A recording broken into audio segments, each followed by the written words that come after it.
This is a work of fiction created for entertainment purposes. Before we begin, tell us in the comments where you are watching from. It is always fascinating to see how far these stories can reach.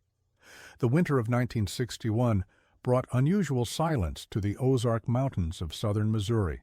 Snow fell heavier than local records suggested was normal, and the mining operations near Caulfield had been running behind schedule for months. The Meridian Mining Company had been extracting lead and zinc from these hills since 1923, but by February 1961, their main shaft had reached depths that required new lateral explorations to maintain profitable yields. The company had weathered the Great Depression by diversifying their operations and maintaining careful relationships with both local communities and distant investors. By the late 1950s, Meridian employed nearly 200 men across 3 separate mining sites in the region, making it one of the largest private employers in the area. The work was dangerous, as all underground mining inevitably proved to be, but the company maintained safety records that exceeded industry standards and provided steady employment in a region where economic opportunities remained limited. Ezekiel Thorne had worked these mountains for 17 years. At 42, he possessed the kind of underground intuition that made him invaluable to Meridian's operations. His weathered hands could read rock formations like scripture, and his ears had learned to distinguish between the safe creaking of settling timber and the dangerous groans that preceded cave-ins. Thorne had started working for Meridian immediately after returning from military service in the Pacific Theater, where he had spent 2 years building airfields and fortifications on islands whose names he rarely mentioned to his family. His war experience had taught him to work efficiently in confined spaces and to maintain calm focus under pressure, skills that translated well to underground mining. Over the years, he had developed a reputation among his colleagues for being able to sense structural problems before they became visible, and mine supervisors frequently assigned him to assess potentially dangerous situations. His ability to read the subtle signs of underground instability had prevented several serious accidents, earning him the respect of both management and fellow miners. On the morning of February 14th, Thorne was paired with 2 other experienced miners, Malcolm Cordery, a soft-spoken man from nearby Gainesville, and Isidore Brennan, whose Irish accent still carried traces of County Cork despite 30 years in America. Cordery had been working for Meridian for 8 years. Having moved to Missouri from Kentucky after the coal mines in his home region began closing. He was known for his methodical approach to work and his ability to remain calm in emergency situations.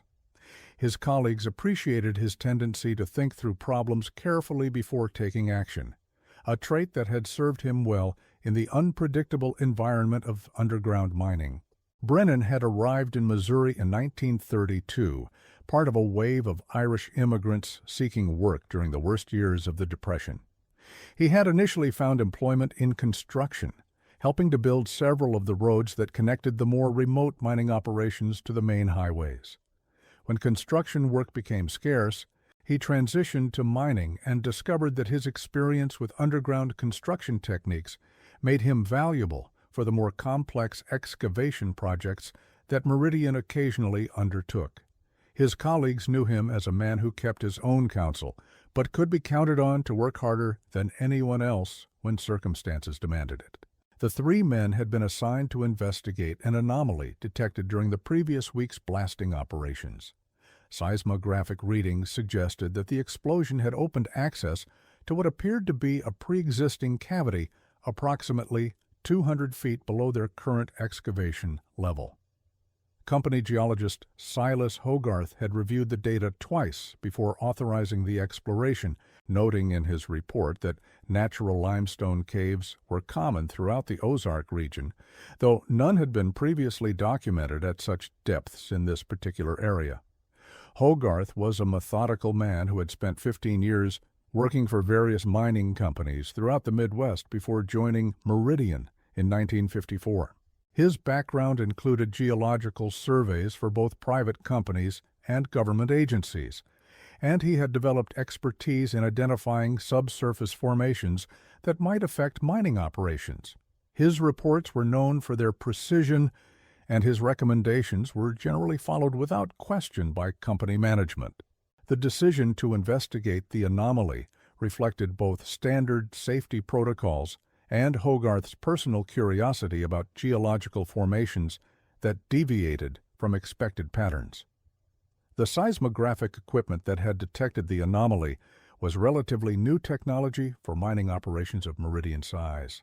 The company had invested in modern detection equipment following a series of accidents at other mining operations throughout the region, and the technology had already proven its value in identifying potential hazards before they resulted in cave-ins or flooding. The readings from the February 7th blasting operation showed clear evidence of a void space beneath the current excavation level, but the size and configuration of the space could not be determined from the surface measurements alone. Thorne later recalled that the descent felt different from the beginning. The air grew progressively colder as they followed the new shaft downward, and their carbide lamps seemed to provide less illumination than usual, though this was likely due to the unusual moisture content in the atmosphere. More disconcerting was the absence of the typical sounds associated with active mining areas. No distant hammering, no machinery vibration, no voices echoing from adjacent tunnels. Just their own breathing and the rhythmic drip of water somewhere in the darkness ahead. The shaft itself showed clear evidence of having been excavated using methods that differed significantly from standard mining techniques. The walls had been cut with precision that exceeded what would be expected from purely functional excavation, and the support structures showed craftsmanship that seemed inconsistent with industrial mining operations. Most striking was the consistent width and height of the passage, which had been maintained with mathematical precision despite the varying hardness of the rock formations through which it passed. As they descended, Thorne noted that the tool marks on the walls appeared to have been made by hand-operated equipment rather than the pneumatic tools that had become standard in mining operations during the 1940s and 1950s. The cutting patterns suggested systematic work, carried out over an extended period of time, with attention to details that went beyond mere functionality. The impression was of construction undertaken by people who intended the tunnel to be permanent and who possessed the time and resources to invest in quality craftsmanship. The cavity they eventually reached was not a natural limestone formation. The walls showed clear evidence of human excavation, though the technique appeared archaic compared to modern mining standards. Tool marks suggested hand cutting rather than mechanical or explosive methods. More puzzling was the construction itself. The tunnel had been reinforced with timbers of a type not commonly used in Missouri mining operations, and the craftsmanship displayed a level of precision that seemed inconsistent with the region's typical mining practices. Examination of the timber revealed that it had been treated with preservatives that were not commonly used in local construction during the period when the tunnel appeared to have been excavated. The wood showed minimal deterioration despite obvious age, and the joinery techniques displayed knowledge of advanced carpentry methods that exceeded what would be expected from typical mining construction. Most puzzling was the presence of hardware, hinges, brackets, and reinforcement plates that appeared to have been manufactured specifically for this installation rather than adapted from standard mining equipment. The tunnel extended in a straight line for approximately 300 yards before branching into a series of smaller passages. The main corridor was tall enough for a man to walk upright and wide enough for two people to pass comfortably. The floor had been leveled and partially paved with flat stones, an unusual feature for any mining operation in the area. Drainage channels had been cut along both sides of the passage, suggesting that the builders had anticipated long-term water management issues and had planned accordingly. The branching passages led to multiple chambers that had been carved from the solid rock, Each chamber was sealed with heavy wooden doors that still hung on their hinges, despite decades of abandonment. The doors themselves were constructed with the same attention to detail that characterized the rest of the installation, featuring multiple layers of wood and metal reinforcement that exceeded what would be necessary for typical storage or workspaces. According to Thorne's subsequent testimony to company officials, the tunnel extended in a straight line for approximately 300 yards before branching into a series of smaller passages. The main corridor was tall enough for a man to walk upright and wide enough for two people to pass comfortably. The floor had been leveled and partially paved with flat stones, an unusual feature for any mining operation in the area. But what truly distinguished this discovery from a simple abandoned mine was the presence of multiple chambers branching off the main passage, each sealed with heavy wooden doors still hanging on their hinges. The first chamber they examined contained what appeared to be living quarters, though sparse and utilitarian in design. A narrow cot with a deteriorated mattress stood against one wall. The mattress fabric, though faded and stained, was of a quality that suggested institutional rather than civilian procurement. The metal frame of the cot showed signs of modification with additional brackets and attachment points that served no obvious purpose related to sleeping or comfort. A small table and chair occupied the center of the space, both constructed from the same high-quality hardwood that had been used throughout the installation. The table surface showed stains and scratches that suggested intensive use for purposes other than dining or casual work. Shelving along the opposite wall held containers and bottles that appeared to be of medical origin, many bearing labels from pharmaceutical companies that were still in business but showing packaging designs from the 1940s. The containers held various substances, most of which had degraded beyond identification, but several bore labels that indicated psychoactive medications that were experimental or restricted during the period when the facility appeared to have been in operation. One particular bottle contained residue of what appeared to be a barbiturate compound that had been available only through military medical channels during World War II. Another contained traces of a substance that preliminary analysis suggested might have been an early form of what would later become known as psychedelic compounds. Most disturbing was the presence of what appeared to be restraints, leather straps attached to the cot and metal rings embedded in the stone walls.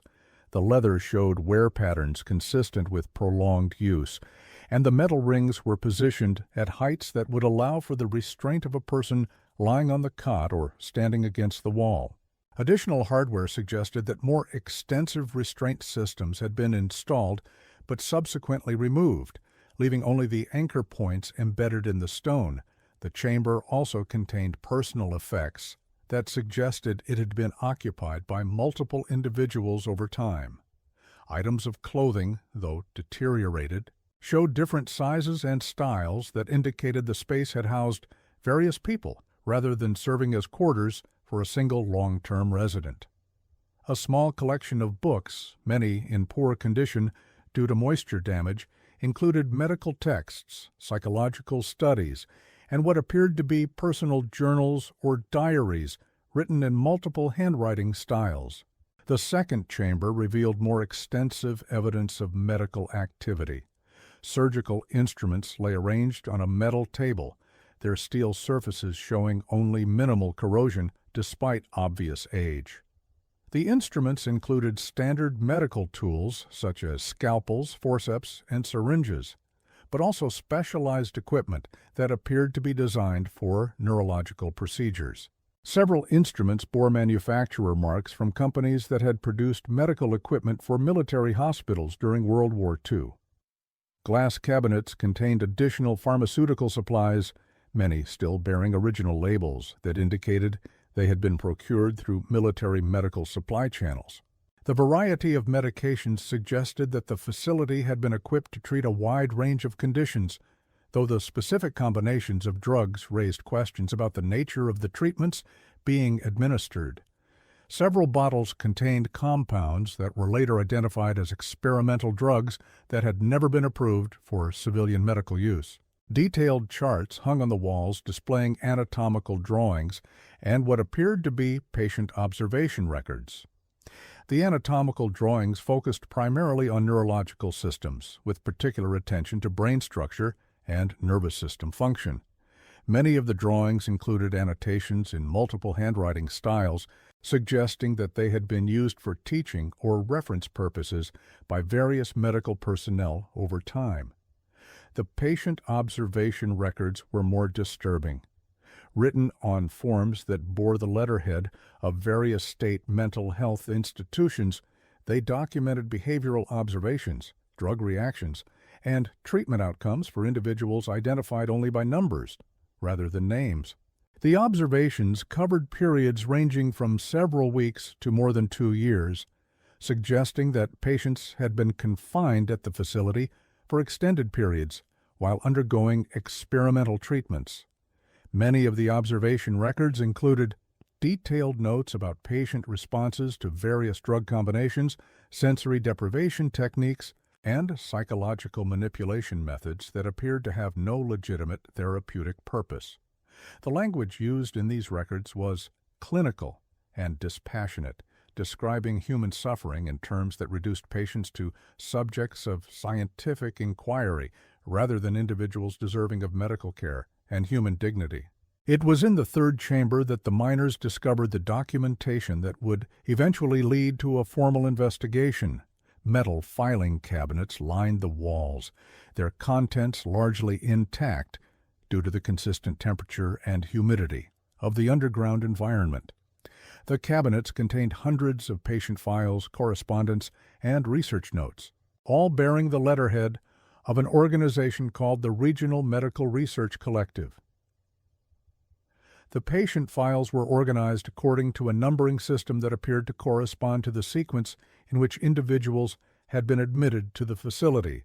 Each file contained intake records, medical history summaries, treatment plans, and progress reports that documented the patient's response to various experimental procedures. The files covered a period from 1944 to 1948, with the majority of admissions occurring during 1945 and 1946. The intake records revealed that patients had been transferred to the facility from state mental health institutions throughout Missouri, Arkansas, Kansas, and Oklahoma. Many of the transfers had been arranged through administrative processes that bypassed normal medical protocols, often involving patients whose families had lost contact with them or who had been committed through court orders that left them with limited legal representation. The medical history summaries indicated that many patients had been originally committed for relatively minor mental health issues, depression following military service, anxiety related to economic hardship, behavioral problems that would be considered manageable by contemporary standards. However, their files at the Regional Medical Research Collective documented conditions and symptoms that were far more severe than their original diagnoses, raising questions about whether their deterioration was related to their underlying conditions or to the treatments they received at the facility. Treatment plans detailed experimental procedures that included prolonged sensory deprivation, administration of psychoactive drugs in combinations that had not been tested for safety or efficacy, and psychological manipulation techniques that appeared to be designed to break down patients' sense of identity and autonomy.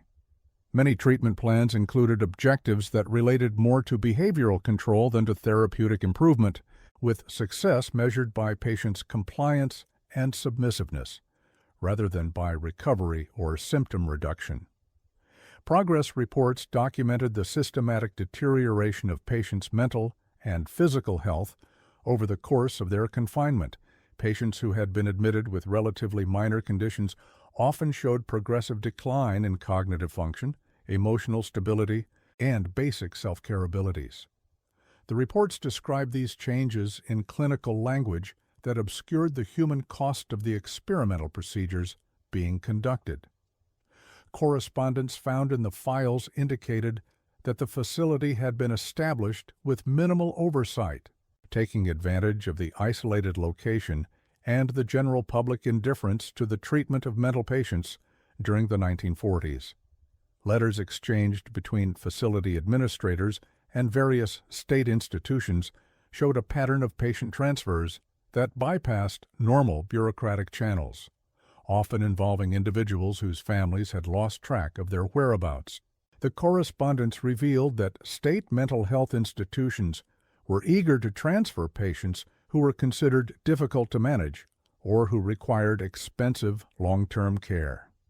The Regional Medical Research Collective offered to accept these transfers without cost to the state institutions and often provided modest payments that helped struggling state facilities manage their budgets during the difficult economic conditions of the immediate post-war period. Letters from family members who were attempting to locate missing relatives provided heartbreaking evidence of the human cost of these administrative arrangements. Many families had been told that their relatives had died during treatment at state institutions, when facility records showed that these same individuals had been transferred to the underground research installation and subjected to experimental procedures for months or even years after their supposed deaths. The facility appeared to have been abandoned abruptly in late 1948. The final entries in the administrative logs mentioned federal review and immediate cessation of operations, but provided no details about the specific circumstances that led to the shutdown. Patient files ended mid-treatment in many cases, with no indication of what happened to the individuals who had been undergoing experimental procedures at the time of closure.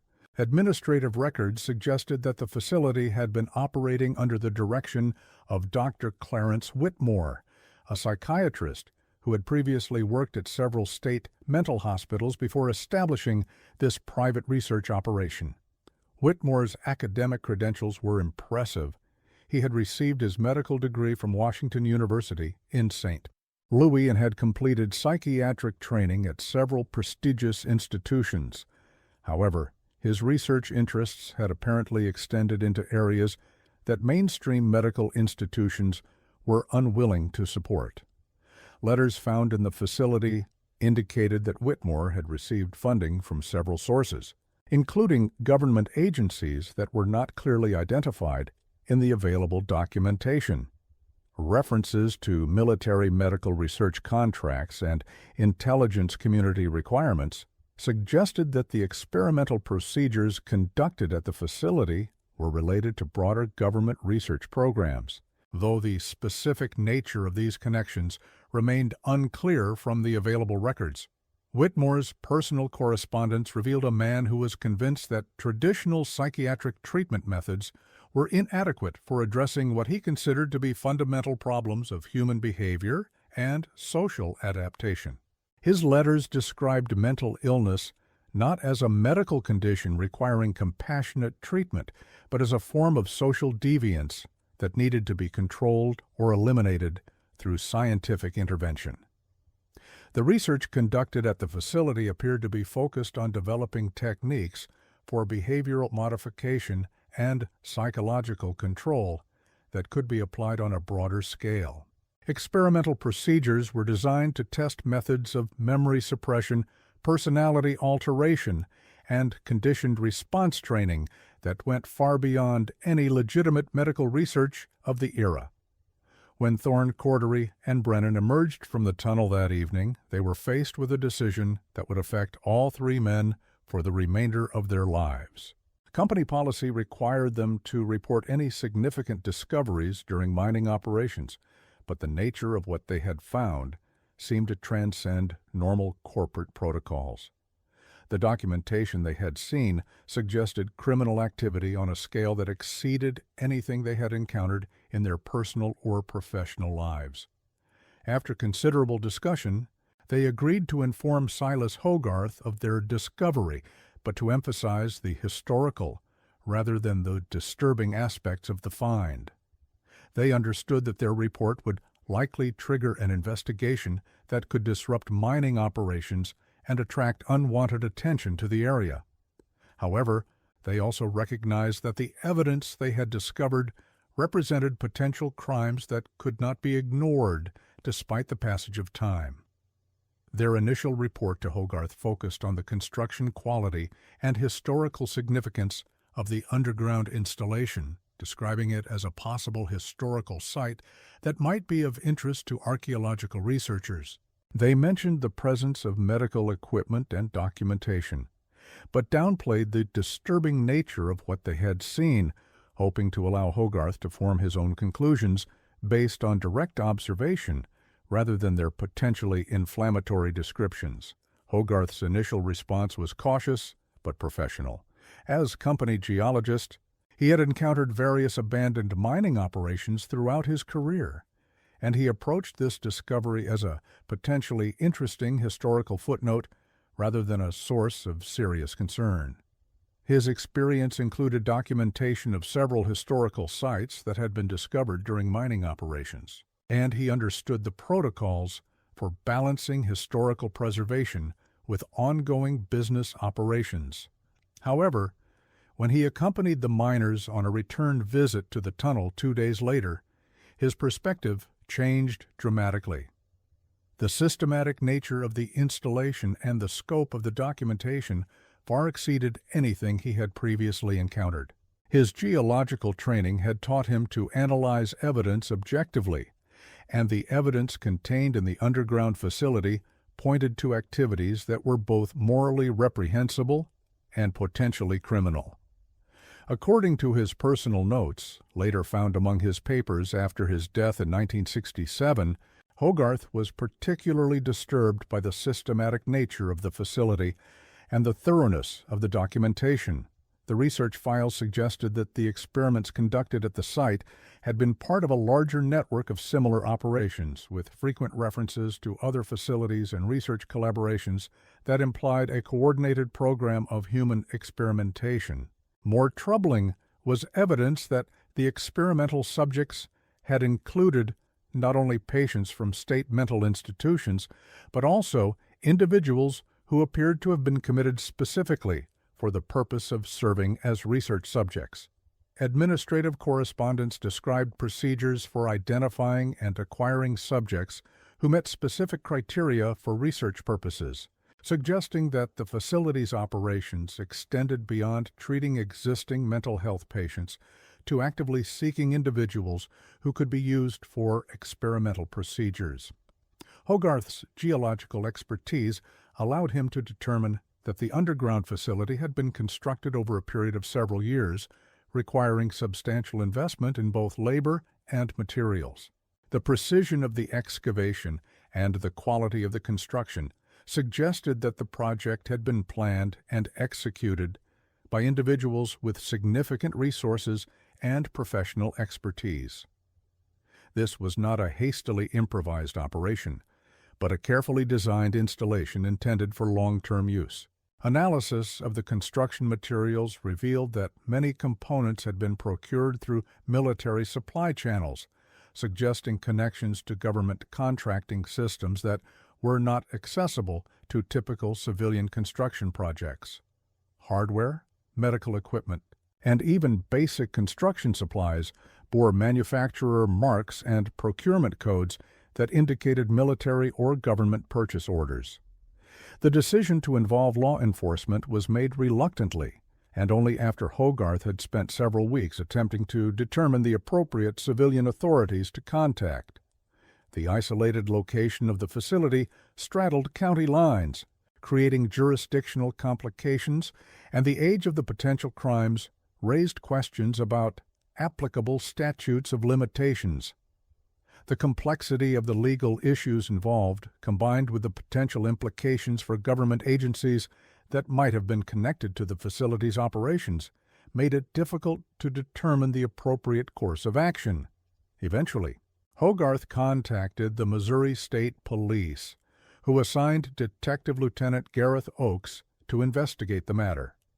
Oakes was a veteran investigator with experience in complex cases involving multiple jurisdictions and sensitive political considerations. His background included military police service during World War II and subsequent civilian police work in both rural and urban environments. He was known for his methodical approach to investigations and his ability to maintain objectivity even when dealing with politically sensitive matters. Detective Oakes's initial examination of the facility convinced him that a comprehensive investigation was necessary regardless of the potential complications involved. The evidence of systematic human rights violations was too extensive to ignore, and the documentation suggested that criminal activity had occurred on a scale that demanded official response. However, he also recognized that the investigation would need to be conducted carefully, given the potential involvement of government agencies and the passage of time since the alleged crimes had occurred. The investigation faced immediate obstacles related to the identification and location of potential victims. Many of the patients who had been treated at the facility were deceased by 1961, and those who were still living proved difficult to locate due to the chaotic record-keeping practices common in state mental health institutions during the 1940s. State institutions had often failed to maintain accurate records of patient transfers, and many families had lost contact with relatives who had been committed to mental health facilities during that era. Detective Oakes's investigation team included specialists in document analysis, medical examination, and psychological assessment. The team spent several months cataloging and analyzing the evidence found at the facility, working to reconstruct the timeline of operations and identify patterns of criminal activity. Their work was complicated by the deliberate destruction of certain types of records, which appeared to have been carried out systematically before the facility was abandoned. The investigation revealed that Dr. Whitmore had died in 1953, and most of his associates had either died or moved beyond the reach of Missouri law enforcement. The Regional Medical Research Collective had apparently dissolved immediately after the facility's closure, leaving no corporate structure or assets that could be held accountable for any wrongdoing that might have occurred. Legal challenges related to statutes of limitations and jurisdictional issues further complicated efforts to pursue criminal charges against surviving individuals who might have been involved in the facility's operations. What troubled Detective Oakes most was not the difficulty in pursuing criminal charges, but the systematic destruction of evidence that appeared to have occurred before the facility was abandoned. While patient files and research documentation had been left intact, all records of financial transactions, personnel information, and external contacts had been carefully removed. This suggested that the closure had been planned rather than sudden, and that significant effort had been made to protect the identities of individuals and organizations connected to the operation. The selective preservation of evidence implied that the facility's operators had been well aware of the criminal nature of their activities, but had been confident that the patient files would never be discovered or that the patients documented in those files would never be in a position to seek justice. The systematic removal of administrative records suggested that protecting the identities of financial backers and government contacts was a higher priority than concealing evidence of patient abuse. Detective Oakes's official report, filed in June 1961, documented the basic facts of the discovery but reached no definitive conclusions about criminal activity. The experimental procedures described in the facility's records were certainly unethical by contemporary standards, but determining their legality under 1940s regulations proved difficult. Mental health treatment standards in the 1940s were significantly different from contemporary practices, and many procedures that would be considered abusive by 1960s standards had been legal or even encouraged during the earlier period. The report acknowledged that serious ethical violations had occurred, but concluded that successful prosecution would be unlikely given the passage of time, the deaths of key individuals, and the complex legal issues involved in determining jurisdiction and applicable laws. The report recommended that the evidence be preserved for potential future legal action and that the facility be sealed to prevent unauthorized access to the remaining documentation. The psychological impact on the three minors who had made the original discovery became apparent over the following months. The knowledge of what they had found in the underground facility affected each man differently, but all three experienced significant changes in behavior and mental health that persisted for the remainder of their lives. Ezekiel Thorne, previously known for his steady demeanor and reliable work habits, began experiencing what his wife described as night terrors and periods of extreme agitation. He frequently spoke of feeling watched while underground and insisted that he could hear voices echoing from the abandoned tunnel even when working in completely different areas of the mine. His sleep became irregular, and he often woke his family with shouting or crying during nightmares that he refused to describe in detail. Thorne's wife, Evangeline, later described the changes in her husband's behavior in a series of letters she wrote to her sister in Illinois. These letters, preserved in family archives, provide insight into the psychological toll that exposure to evidence of systematic human cruelty had taken on an ordinary man who had no training or preparation for dealing with such disturbing information. According to Evangeline's letters, Thorne began avoiding underground work whenever possible, requesting assignments that kept him on the surface or in areas of the mine that were far from the location where the tunnel had been discovered. When he was required to work underground, he became hyper-vigilant, constantly checking over his shoulder and insisting that he could hear sounds that his colleagues could not detect. His concentration suffered, and he began making safety errors that were entirely out of character for someone with his experience and reputation. The psychological impact extended beyond his work life into his relationships with family and friends. Thorne became withdrawn and irritable, losing interest in activities that had previously given him pleasure. He stopped attending church services, explaining to his wife that he could no longer reconcile his religious beliefs with what he had learned about human capacity for cruelty. His relationships with his colleagues became strained, as he seemed to blame them for not sharing his sense of urgency about exposing the truth about the facility. Malcolm Cordery's response was more subtle, but equally concerning.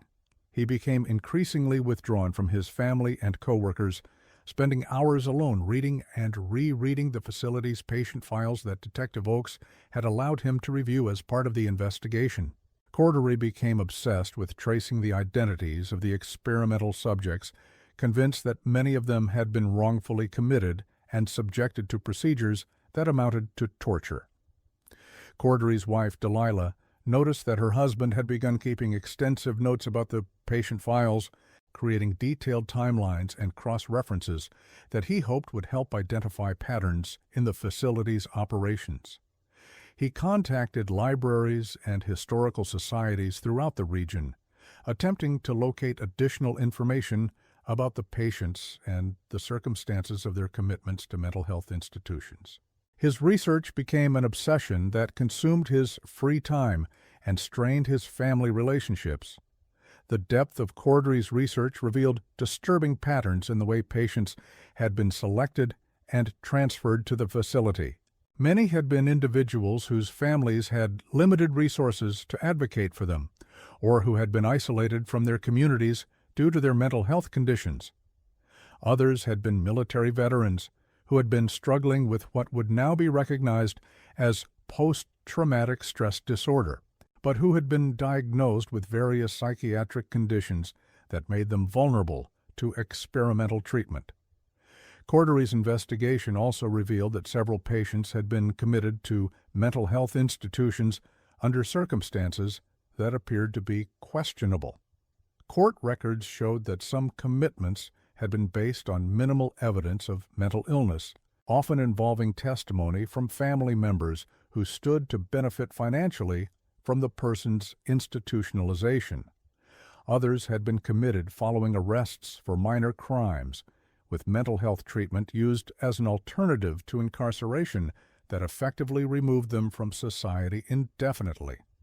Isadora Brennan initially appeared less affected than his colleagues, but his behavior changed dramatically after he attempted to locate the families of some of the patients whose files he had seen. His inquiries led him to discover that several families had been told their relatives had died during treatment at state mental hospitals.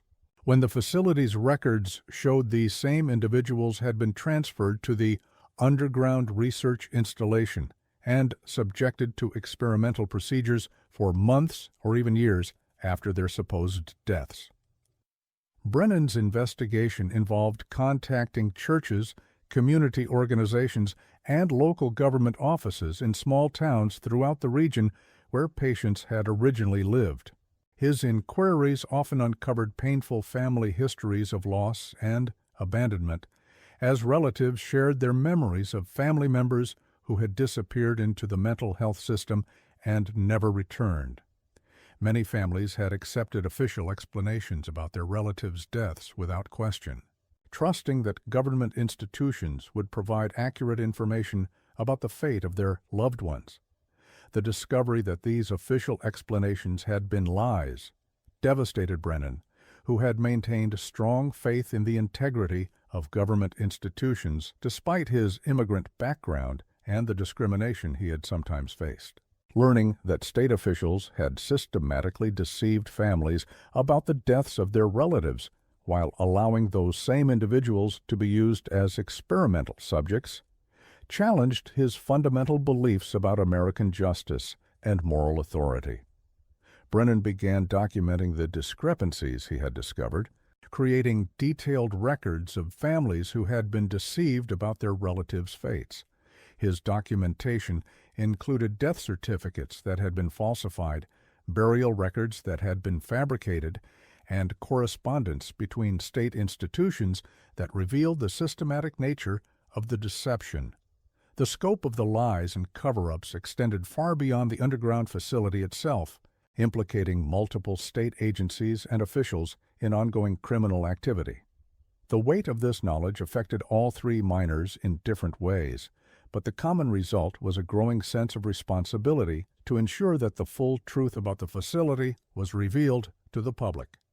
Their attempts to interest local newspapers in the story met with limited success, as editors were reluctant to publish accusations about government-connected medical experiments without more concrete evidence of criminal activity. Local media outlets were also concerned about the potential legal and political ramifications of publishing stories that implicated state and federal government agencies in systematic human rights violations. The editors who were approached by the miners expressed sympathy for their concerns, but explained that the newspapers lacked the resources to conduct independent investigations that would be necessary to verify the allegations and protect against potential lawsuits. The miners' attempts to interest regional and national media in the story were equally unsuccessful. Larger newspapers and magazines were dealing with more immediate political and social issues, and stories about psychiatric abuses that had occurred more than a decade earlier did not compete effectively for attention with current events. The complexity of the story, combined with the lack of living victims who could provide first-hand testimony, made it difficult to present the information in a format that would engage readers who were unfamiliar with the background issues. By autumn 1961, the story had largely faded from local attention, but the psychological toll on the discoverers continued to mount. The sense of having uncovered evidence of major crimes while being unable to achieve any form of justice or accountability created a persistent psychological burden that affected all aspects of their lives. Thorne began drinking heavily and eventually stopped reporting for work at the mine. His alcohol use, which had previously been limited to occasional social drinking, became a daily habit that he used to manage anxiety and depression that seemed to worsen over time. His family's financial situation deteriorated as he became unreliable at work, and his wife was forced to take employment outside the home to supplement their income. The additional stress on the family created tensions that persisted long after the immediate crisis had passed. Thorne's drinking also isolated him from the community support systems that might have helped him cope with his psychological distress. His behavior during drinking episodes became unpredictable, and he often spoke about the facility in ways that caused friends and neighbors to question his mental stability. The social isolation that resulted from his changed behavior deepened his depression and made it more difficult for him to find healthy ways to process the disturbing information he had encountered. Cordery moved his family to Illinois, claiming that he could no longer tolerate living in proximity to the abandoned facility.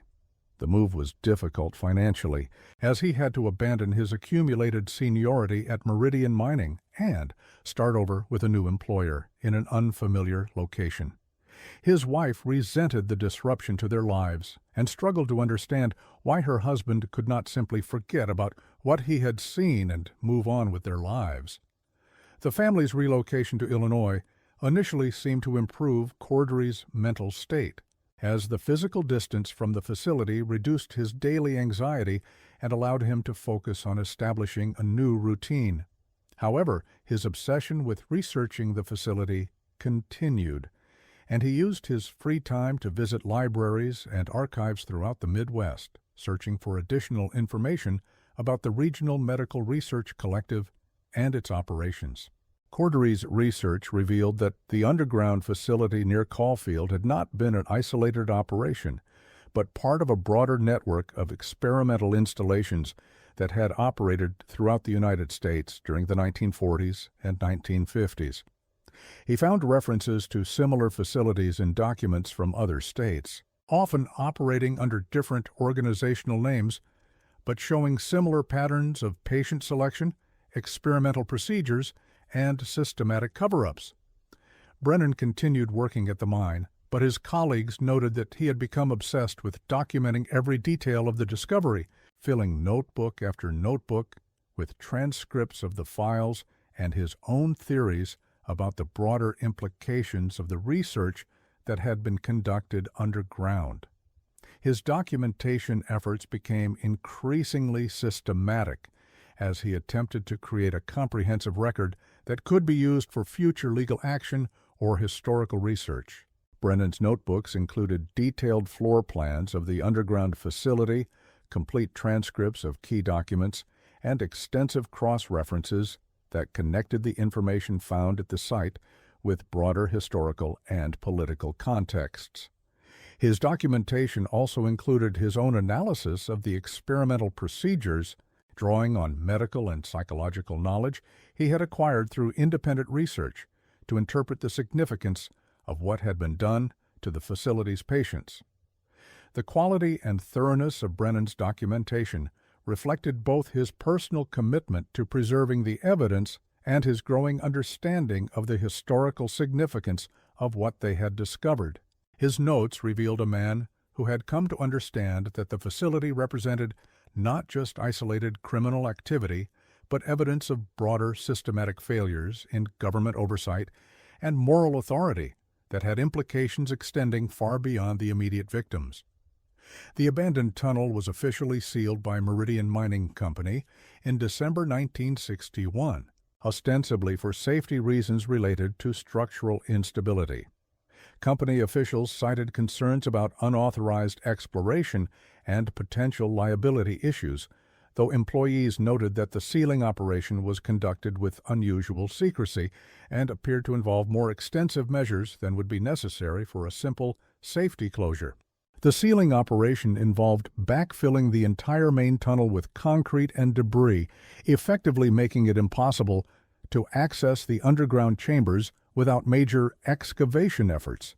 The work was contracted to a company from outside the local area, and the workers involved in the sealing were not local employees who might have been familiar with the discovery or curious about the reasons for the extensive closure measures. Local residents noted that the sealing operation was accompanied by increased security around the mining area, with company guards preventing unauthorized access to the site during the weeks when the closure work was being conducted. This level of security was unusual for routine mining operations and suggested that company management was concerned about more than simple safety issues. Company records related to the sealing operation were later found to contain minimal documentation about the reasons for the closure or the specific procedures used. The lack of detailed records was inconsistent with normal company practices and suggested that management had deliberately avoided creating documentation that might reveal the true reasons for the extensive closure measures. Silas Hogarth remained with Meridian Mining until his retirement in 1965, but never spoke publicly about the tunnel discovery after the initial investigation was closed. His private papers, donated to the Missouri State Historical Society after his death, included extensive notes about the facility and ongoing correspondence with various government agencies about the proper handling of the documentation that had been recovered. The correspondence found in Hogarth's papers revealed that federal authorities had taken a significant interest in the case, though the specific nature of their involvement was not detailed in the available records.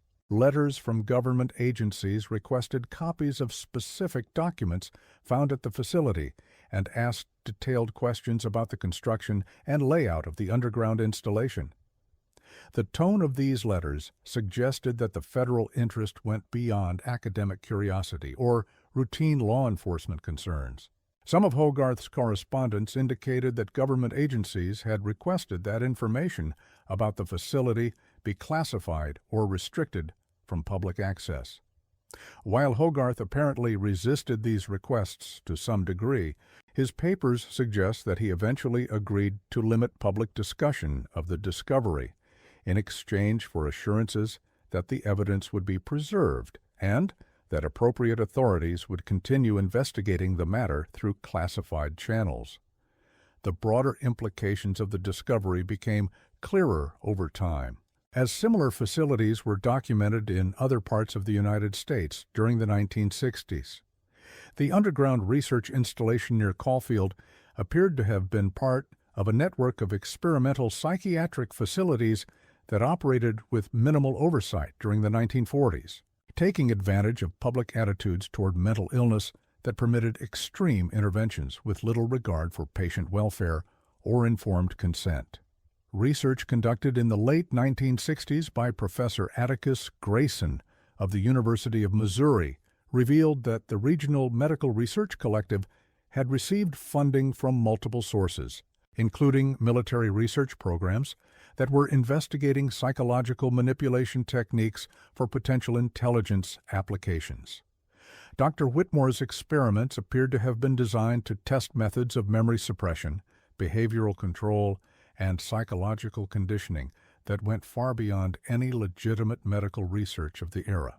Professor Grayson's investigation was part of a broader academic effort to document the history of psychiatric treatment in the United States and to identify patterns of abuse that had occurred in both public and private mental health facilities. His research focused specifically on experimental programs that had operated outside normal medical oversight, often with connections to military or intelligence agencies that were interested in psychological manipulation techniques. Grayson's investigation revealed that the underground facility near Caulfield had been one of several similar installations that had been established during the 1940s, with funding from sources that were not clearly identified in public records. The facilities shared common characteristics: isolation from public oversight, patient populations drawn from state mental health institutions, experimental procedures that had not been approved for general medical use, and administrative structures that made it difficult to trace responsibility for the treatment provided. The research also revealed that many of the experimental procedures conducted at these facilities were later incorporated into programs that were documented during congressional investigations of intelligence agency activities in the 1970s. The techniques of psychological manipulation and behavioral control that had been tested on mental health patients during the 1940s appeared to have been adapted for use in intelligence and military contexts during the Cold War period. Professor Grayson's investigation was cut short when he lost access to critical documents that had been transferred to federal archives under national security classifications.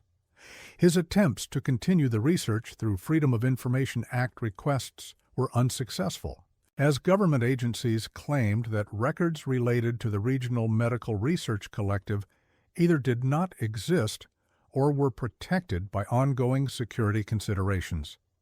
The termination of Grayson's research appeared to be related to broader government efforts to limit public access to information about experimental programs that had been conducted during the 1940s and 1950s. Congressional investigations during the 1970s later revealed that many documents related to these programs had been destroyed or classified to prevent public disclosure of unethical research practices that had been conducted with government support. Grayson's partial findings, published in academic journals before his access to documents was restricted, provided evidence that the scope of experimental psychiatric research during the 1940s had been much broader than previously understood. The underground facility near Caulfield appeared to have been part of a coordinated program that had involved multiple institutions and had tested procedures on hundreds or possibly thousands of unwilling subjects over a period of several years. The 3 miners who had discovered the tunnel remained affected by their experience for the rest of their lives. The psychological burden of knowing about systematic human rights violations while being unable to achieve justice or accountability created lasting trauma that manifested in different ways for each man. Ezekiel Thorne never returned to underground work, supporting his family through odd jobs and seasonal labor until his death from liver failure in 1969. His wife reported that he continued to suffer from nightmares about voices calling from underground chambers until the end of his life. The alcohol dependency that had developed following his discovery of the facility ultimately destroyed his health and contributed to his early death at the age of 50. Thorne's final years were marked by increasing isolation and depression, as his drinking made it difficult for him to maintain employment or social relationships. His family tried to provide support, but his behavior became increasingly erratic, and he often spoke about feeling responsible for not having done more to expose the truth about the facility. The guilt and sense of helplessness that he experienced appeared to worsen over time, contributing to the psychological deterioration that preceded his death. Malcolm Cordery settled in southern Illinois, but never found steady employment, moving frequently and maintaining minimal contact with his family. His obsession with researching the facility continued throughout the 1960s, but his behavior became increasingly paranoid, and he began to believe that government agents were monitoring his activities and attempting to suppress his research. Cordery's research had expanded to include investigations of other suspected experimental facilities throughout the Midwest, and he had begun to develop theories about coordinated government programs that went far beyond what could be documented through available evidence. His family became concerned about his mental state, but he rejected their attempts to help and insisted that his research was too important to abandon. He died in 1973 under circumstances that local authorities described as suspicious but never fully investigated. His body was found in a wooded area near the Mississippi River, and while there were no obvious signs of violence, the remote location and unexplained circumstances of his death raised questions that were never resolved.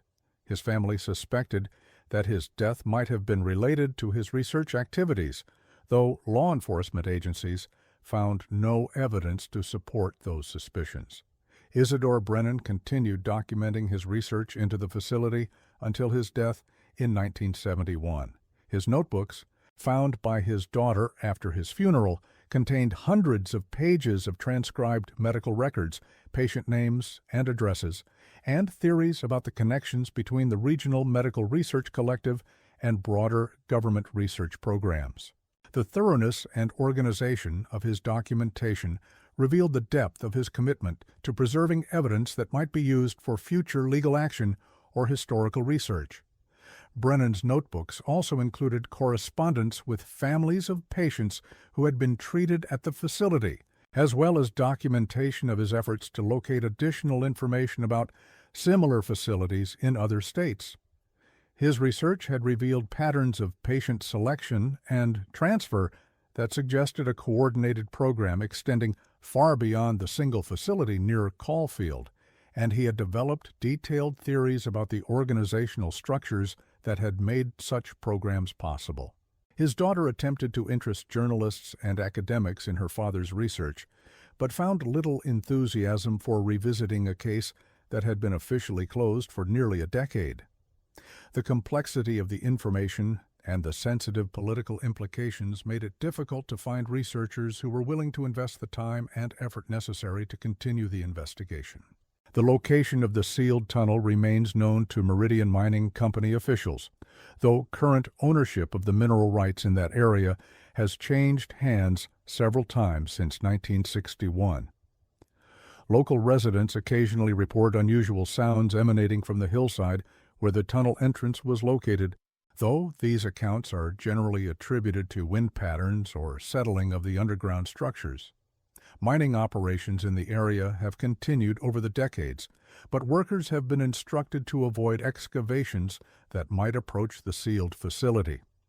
Company management has maintained that the restriction is related to safety concerns about structural stability, though some employees have speculated that other factors might be involved in the decision to avoid that particular area. In 1968, a team of graduate students from the University of Arkansas attempted to locate and reopen the tunnel as part of a research project on psychiatric treatment history in the Ozark region.